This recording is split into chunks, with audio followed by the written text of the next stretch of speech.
Hola, muy buenos días. ¿Cómo están, hermanos, hermanas?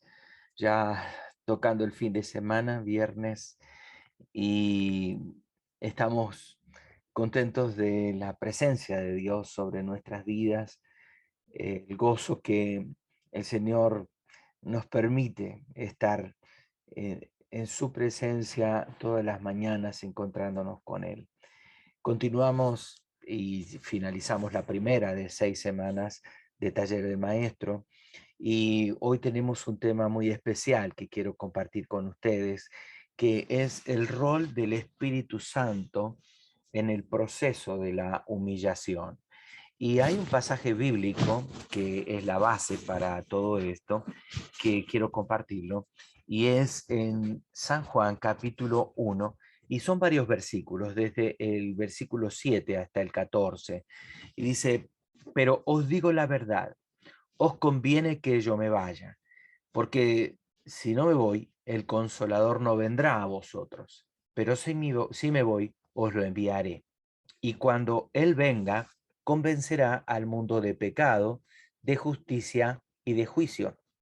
De pecado, por cuanto no creen en mí; de justicia, por cuanto voy al Padre y no me veréis más; y de juicio, por cuanto el príncipe de este mundo ha sido ya juzgado. Aún tengo muchas cosas que deciros, pero ahora no la podéis sobrellevar. Pero cuando venga el Espíritu de verdad, Él os guiará a toda verdad, porque no hablará de su propia cuenta, sino hablará todo lo que oiga, y os hará saber todas las cosas que han de venir. Él me glorificará, porque tomará de lo mío y os lo hará saber. Me encanta, me encanta mucho este pasaje, porque hay varios elementos, y el Señor le dice a los discípulos: mire, a ustedes les conviene que yo me vaya, porque yo estoy con vosotros, pero si yo me voy, yo envío al Espíritu Santo, el Consolador, que va a estar en vosotros. Y aquí hay una gran diferencia en estar con o estar en, porque el estar con da la idea de una cercanía, de caminar juntos, pero el Espíritu Santo estaría dentro. Nosotros podemos estar embuidos, envueltos por el Espíritu Santo. Y esta es la gran diferencia. Con Cristo los discípulos tenían una compañía, pero el Espíritu Santo nos iba a llevar, a traer para envolvernos a nosotros. Y después le dice: a ustedes les conviene que yo me vaya, porque el Espíritu Santo les va a convencer de tres cosas: de pecado, cuando el Espíritu Santo está en nosotros y Él nos da convicción de que lo que estamos haciendo no está bien. Justamente esa es la labor que el Espíritu Santo vino a hacer, enviado por el Padre: convencer al mundo de pecado. Dos, de justicia, porque Él es nuestro abogado delante del Señor. Él está delante del Padre, y es ese que lleva las noticias y las trae, y el Señor Jesús está allí como el que pelea por nosotros, y esa conexión que tenemos, ese fuego dentro de nosotros, justamente nos lleva a la comunión del Padre. Y dice también de juicio, por cuanto el príncipe de este mundo, Satanás, ha sido juzgado ya en la cruz. El Señor venció a Satanás, al pecado y a la muerte, tres enemigos poderosos que tenía la humanidad, pero fueron vencidos por Cristo en la cruz. Entonces nos convence, y el Espíritu Santo viene para convencernos de juicio, de que estamos nosotros por encima de Satanás, del pecado y de la muerte. Pero aún hay algo más que dice: yo tengo muchas cosas que decirles. Yo podría contarles cosas que ahora no las van a entender, no las podrán sobrellevar. Pero el Espíritu Santo, cuando esté en ustedes, los va a convencer, porque no va a hablar de su propia cuenta, sino que va a hablar de todo lo mío. Entonces, Él os hará entender las cosas, dice, y os hará recordar las cosas que yo os he dicho y os hará entender cosas nuevas que han de venir. Y Él me va a glorificar a mí y Él os hará saber esto. Esa es la labor del Espíritu Santo, es precioso. Entonces, hay dos cosas por lo menos que necesitamos resaltar acá. Debemos aprender que el Espíritu Santo cumple esas dos funciones claves, básicas, para la humillación espiritual. Lo primero, Él convence de pecado. Justamente Él nos muestra lo que hay en nuestro corazón. Dentro del proceso de humillación, el Espíritu Santo es quien nos examina, nos entra en esos rincones de nuestra vida y nos pone en nuestro corazón el conocimiento, el entendimiento de aún pecados ocultos que nosotros estamos cometiendo y no lo sabemos. Entonces Él nos muestra lo que hay en el corazón y nos convence de que hay algo que no le agrada a Dios. Nos convence de que hay algo mal. Y a veces le llamamos la voz de la conciencia, pero en realidad es el Espíritu Santo que nos está llamando la atención, diciendo esto está mal. Y la segunda función del Espíritu Santo mencionada en este pasaje es que Él nos lleva a toda verdad. Él nos guía a la verdad, nos guía a Cristo, nos hace entender cuando un camino que tomamos no es lo correcto o el correcto. Entonces Él nos lleva, Él nos guía a toda verdad. Entonces, eh, podemos pedirle al Espíritu Santo que cumpla estas dos funciones en nuestras vidas. Tenemos que orar al Espíritu Santo todo el tiempo y decirle, ayúdame a que yo esté convencido de todo lo que me estás hablando, guíame a la verdad y guíame también a entender qué cosas hay mal en mi ser, qué cosas no están bien en mi corazón. Muéstrame qué pecados tengo o en qué cosas estoy fallando. El Espíritu Santo le va a responder. No olvide de tener también esta disciplina espiritual del ayuno, para estar en cercanía con Dios. Mire, ahora hasta dietas de ayuno intermitente hay, pero ese ayuno es pasar hambre. Ojo, el ayuno que llamamos como disciplina espiritual es para estar en tiempos de meditación, de contemplación espiritual, apartando los alimentos para dedicarnos pura y exclusivamente a un encuentro con Dios. En esos tiempos es cuando el Espíritu Santo más nos va a hablar. Y pídale varias cosas, pídale al Espíritu Santo, primero que le muestre todas las faltas, nuestros errores, nuestros pecados a nivel personal, matrimonial, aún a nivel económico, porque hay pecados económicos que cumplimos o que hacemos, y nuestra relación con Dios. Háblele al Espíritu Santo que le muestre las cosas que hacen que su comunión con Cristo no funcione, que las cosas con la iglesia, mire, hay pecados con respecto a la iglesia que cometemos los creyentes. Y voy a dejarlo ahí en suspenso porque tal vez otro día les explico, les hablo más de esto, pero acuérdese, pídale al Espíritu Santo que le muestre todas esas fallas y errores. También podemos pedirle al Espíritu Santo que nos muestre las fallas ocultas, que son pecados inconscientes que nosotros cometemos, que nosotros no percibimos. Hay cosas, varias veces lo dije, que culturalmente no están bien hechas, porque ese pecado venimos practicándolo por generaciones, por ejemplo, la mentira, por ejemplo, las borracheras, por ejemplo, los vicios de drogas, de tabaco. La mentira es un vicio también que se le pega y queda como una costumbre que pasa de padres a hijos. Entonces, aún estas cosas ocultas, conscientes o inconscientes que nosotros cometemos, pídale al Espíritu Santo, mostrame las cosas que yo estoy haciendo mal, que son pecados, que no te agradan a ti. Y pídale al Espíritu Santo que lo lleve a toda verdad, en su vida integral, a vivir la verdad, a vivir con la verdad. Y dice, conoceréis la verdad y la verdad os hará libres. ¿Qué tal si hacemos una dinámica espiritual? Me acompaña a hacer esta dinámica. Eh, hay algo que nosotros tenemos que entender. Hay pecados que traen ramificaciones serias en nuestra vida. Y esta dinámica espiritual se trata de descubrir esos pecados. Déjeme hablarle de varias cosas que tal vez usted no se ha dado cuenta, pero que son pecados muy graves.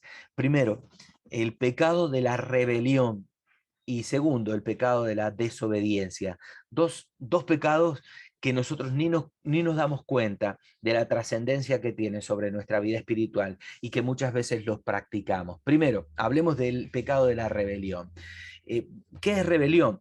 Es justamente no sujetarnos o no sujetarme a quien tiene autoridad sobre mí, sea un policía, un policía de tránsito, las leyes de tránsito, el gobierno, en mi familia mis padres o el hermano mayor que fue delegado, se le delegó por parte de nuestros padres autoridad para algo, o los líderes en la iglesia, o su pastor, simplemente para ponerlo en perspectiva. Entonces, no sujetarse a quien tiene autoridad sobre usted es rebelión, es rebelarse, es no obedecer a lo que se me manda. Si tu papá, tu mamá te están diciendo, tenés que hacer esto y no lo haces, es un pecado, literalmente es un pecado.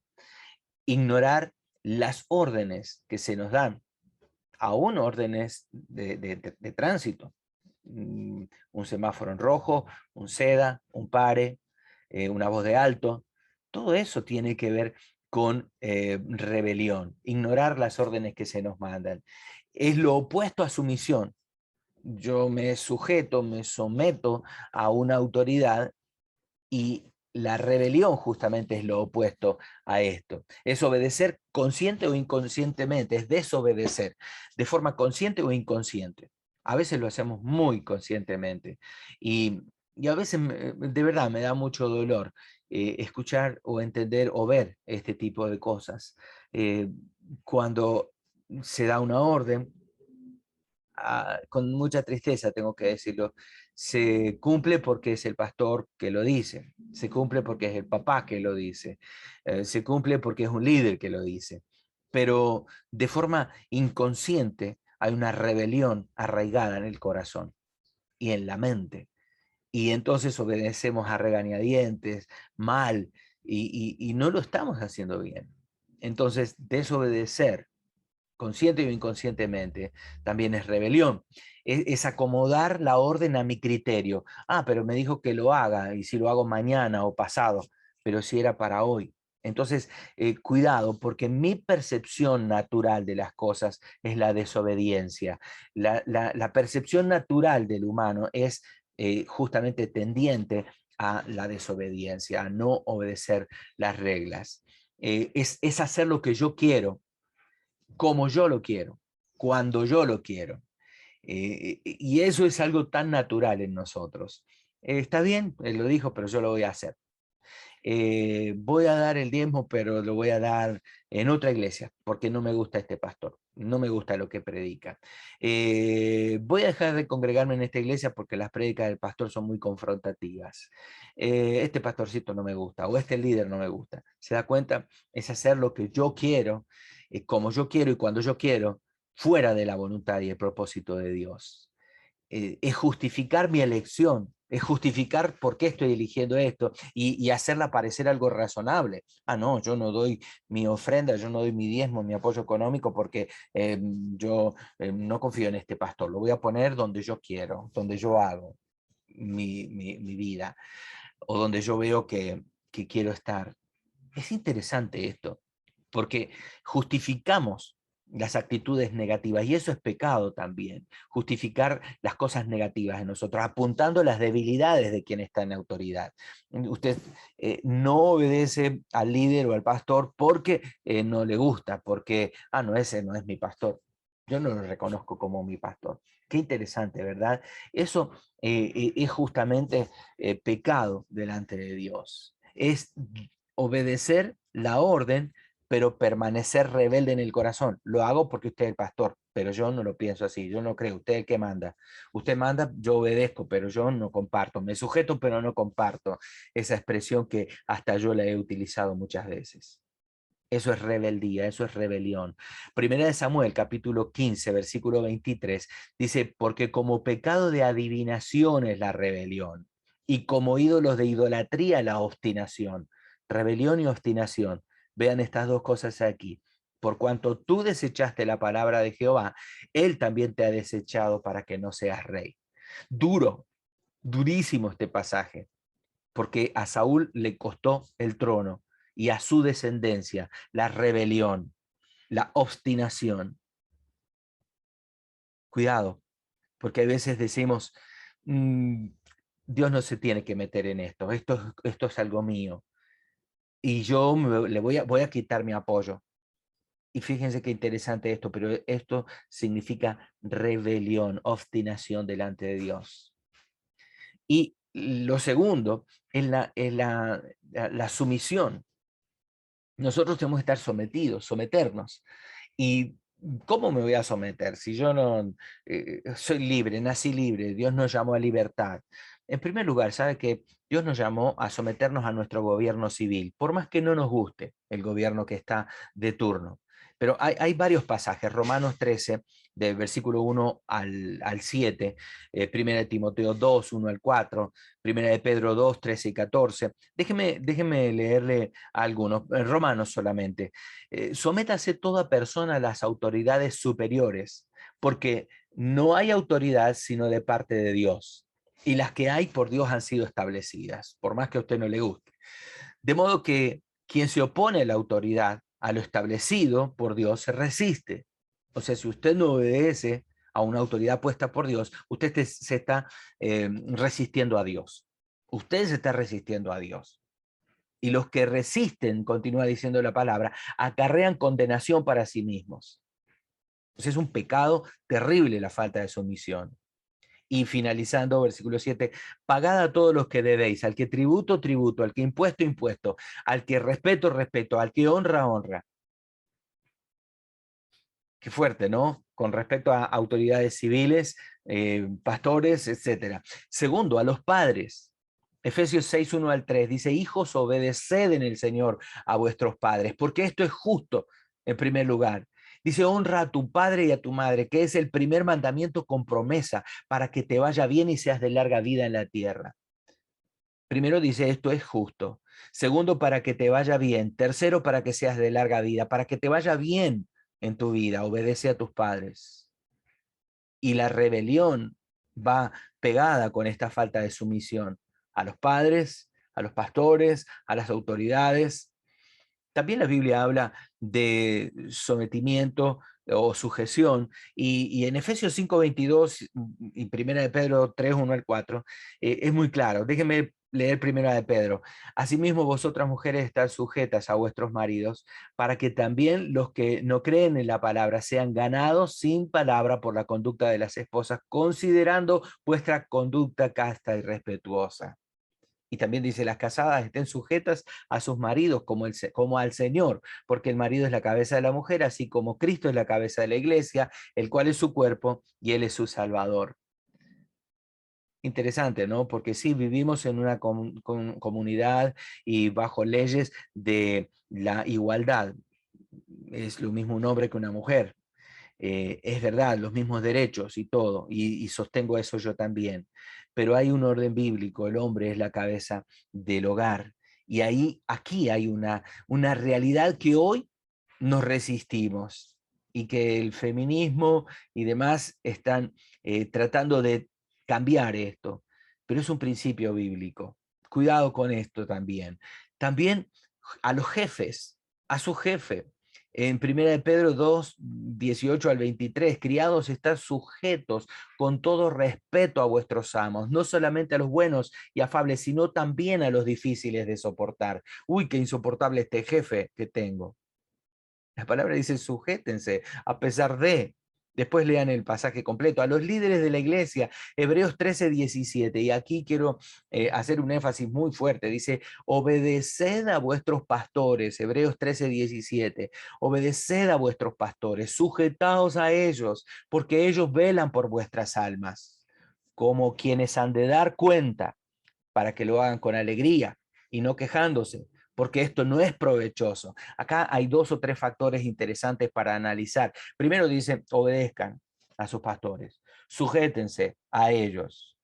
Y dice, ¿por qué? Primero porque velan por vuestras almas. Tal vez usted piensa, bueno, sí, el pastor predica el domingo nada más,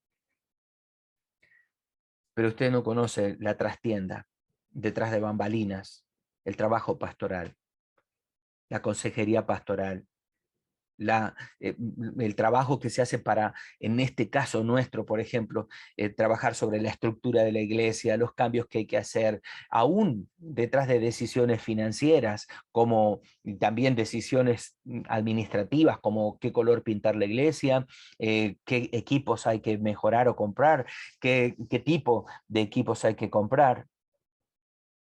Y no solamente eso, recién mencioné consejería de gente que tal vez yo no puedo pararme a decir estoy aconsejando a tal o cual matrimonio de la iglesia que está pasando problemas, o fui a orar por tal o cual enfermo que está en necesidad internado en el hospital. La palabra es clara, dice, sujétense a sus pastores, obedézcanlos, porque ellos velan por vuestras almas. Un pastor guía las ovejas. Y aunque usted no lo vea, porque usted no vive en la casa del pastor, el pastor está trabajando y velando por usted, por su salud espiritual.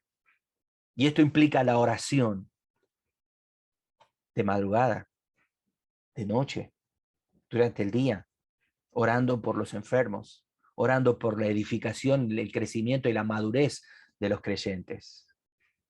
Y es más, no lo hago simplemente porque tengo que hacerlo, porque la palabra dice, los pastores van a dar cuenta por su trabajo.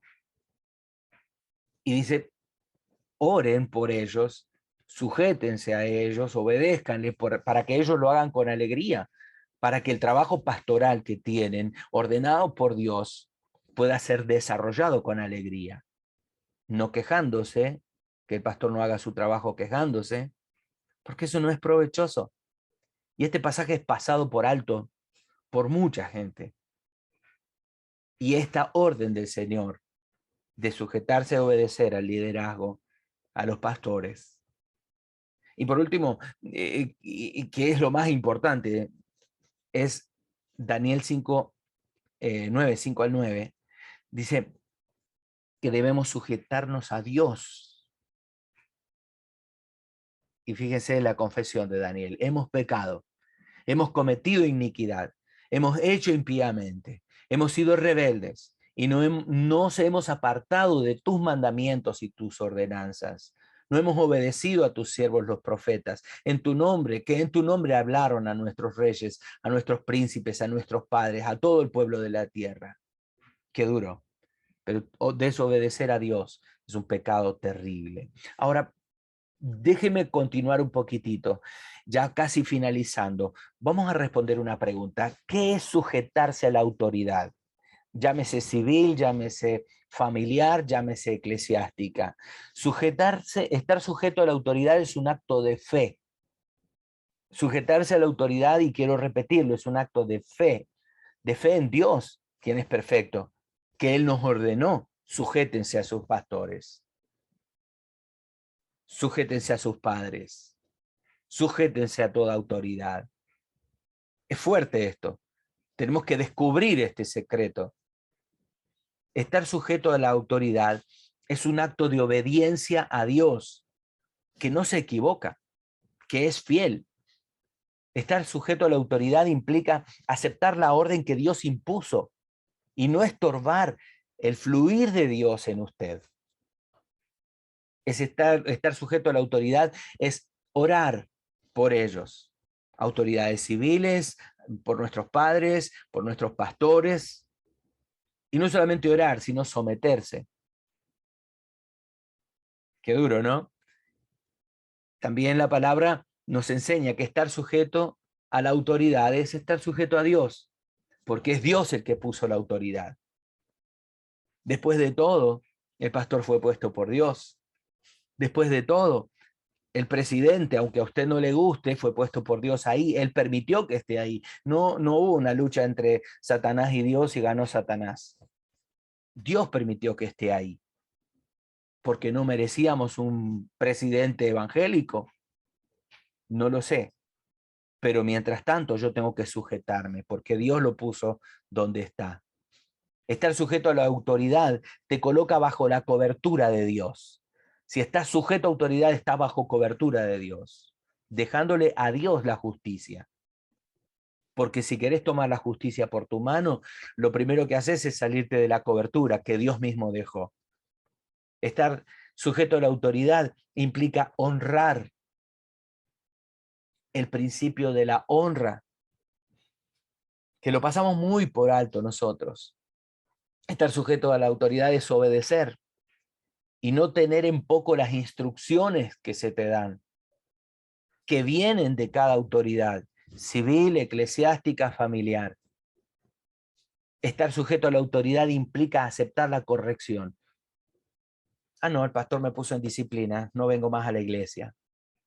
Ah, el pastor no me deja predicar, el pastor no me deja hacer esto o aquello. Acepte la corrección de parte de Dios. Considere que Dios mismo le ha puesto esa carga. Tal vez necesitamos sanar nuestro corazón con respecto a la sujeción y a la obediencia. Estamos haciendo un taller de vida y esta es una dinámica espiritual. Le voy a hacer 2 o 3 preguntas para reflexionar durante el día de hoy. Primero, ¿de qué manera ha tratado de esquivar, de sujetarse a las autoridades que Dios ha puesto sobre su vida? ¿De sus padres? ¿De sus pastores? ¿La autoridad civil? Defina eso. ¿En qué forma usted está pecando, errando, porque no está obedeciendo a la palabra de Dios? Y ojo, porque hay una desobediencia activa y una desobediencia pasiva. La desobediencia activa es cuando usted dice, no, no lo voy a hacer, punto. Y la desobediencia pasiva es cuando dice, usted es el pastor, está bien, pero a mí no me importa. Lo obedezco, pero se queda ahí. ¿Saben? En el corazón y en la acción también se peca por desobediencia. Y empiece a orar. Confiese a Dios el pecado de rebeldía. Señor, me estoy rebelando. En mi corazón estoy rebelándome. Primero, dígale, estoy confesándote a ti porque ha habido rebeldía contra ti, Señor, que me has impuesto esta autoridad y no la quiero reconocer. Estoy tratando de pasar sobre tus órdenes, Señor. Te pido perdón a ti en primer lugar, porque tú pusiste las autoridades sobre mí. Tú has puesto al pastor, tú has puesto al presidente, tú has puesto a mis padres, tú has puesto a esta autoridad, a mi jefe. Te pido perdón, Señor, por la rebeldía de mi corazón. Y una vez que usted hace esto, se va a dar cuenta de que va a sentir libertad en su corazón. Confiese la rebeldía y menciónelo en oración. Soy rebelde, Señor. Y mencione, fui rebelde a mi pastor, fui rebelde a mi jefe, fui rebelde a mi padre, fui rebelde a ti porque no he obedecido tu palabra, Señor. Y ore por la persona a quien usted fue rebelde. Señor, bendigo a mis pastores, bendigo a mis padres. He sido rebelde, mi corazón es rebelde y soy pecador por eso. Pero yo bendigo a los que tú has puesto en autoridad sobre mí. En el nombre de Jesús, bendigo a mi presidente, bendigo a las autoridades civiles, bendigo a mis jefes, bendigo a mis padres, a mis pastores, a los líderes de la iglesia, a quienes he desobedecido. Y pida perdón a Dios, pida limpieza, pida sanidad de todas las actitudes de desobediencia que usted ha tenido. Y luego céntrese en Cristo, en su obra, y declare por fe que está perdonado, declare por fe que está limpiado, declare por fe que es libre del pasado, declare que es un cristiano obediente a la palabra y a todas las autoridades que están sobre mí, sobre usted. Y hoy tome una decisión. Diga, Señor, hoy hago este compromiso contigo. Padre, en el nombre de Jesús, hoy decidimos de ahora en más ser obedientes, ser sujetos, porque esto es lo que tú me pides en las Escrituras. Esto es lo que tú me pides en la palabra. Padre, en el nombre de Jesús, que no haya desobediencia en nosotros. líbranos de este pecado terrible. En el nombre de Jesús. Amén. Amén y amén. Palabra dura, ¿verdad? Palabra muy fuerte. Que Dios nos libre. Gracias por acompañarme. Piense en esto todo el día y el sábado y domingo, el fin de semana. Piénselo y pídale al Espíritu Santo que le confirme la palabra en usted. Dios les bendiga, Dios les guarde, tengan un gran fin de semana.